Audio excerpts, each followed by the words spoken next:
Welcome to this fashion. This ফ্যাশনের back to back update নিয়ে এসেছি আজকে। সরি, 3 আপডেট দিতে পারিনি। আজও নিউ আপডেট দিয়ে এসেছে। যারা এই গরমে একটু প্রিমিয়াম কোয়ালিটি খুঁজছিলেন, তারা ভালো কাপড়, তারা ভালো টাইপের গেঞ্জি দেখে দিই। চলো আজ কি আর্টিকেল আছে দেখি। আর্টিকেল দেখুন, চেন দেওয়া থাকবে, প্রিমিয়াম কোয়ালিটি এটা। আর মেটাল থাকবে, ট্যাগ দেওয়া থাকবে নিচে। দিস ফ্যাশন আসুন, এখানে প্রিমিয়াম কোয়ালিটি গেঞ্জি পেয়ে যাবেন, শেপ পেয়ে যাবেন, কালার চার্ট আছে।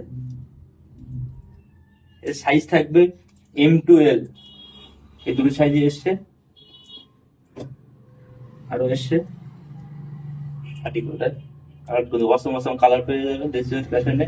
একবার হলেও দেশের ফ্যাশনে ভিজিট করুন, দেখুন কোয়ালিটি আছে। কোয়ালিটিটা দেখুন, ফার্স্ট ক্লাস। আর টাচ কালার ব্লু পেয়ে যাবেন। চেন দেবো, চেনটা দেখেন, চেন দেবে যারা একটু নতুন কলেজে ভর্তি আছে তাদের জন্য, তারা পড়ে যেতে পারবে কলেজ টলেজ। দেশের ফ্যাশনে আসুন, দেখুন কোন কোয়ালিটির উপর ডিল করি। চলো গাইস, নেক্সট ভিডিও দেখা হচ্ছে।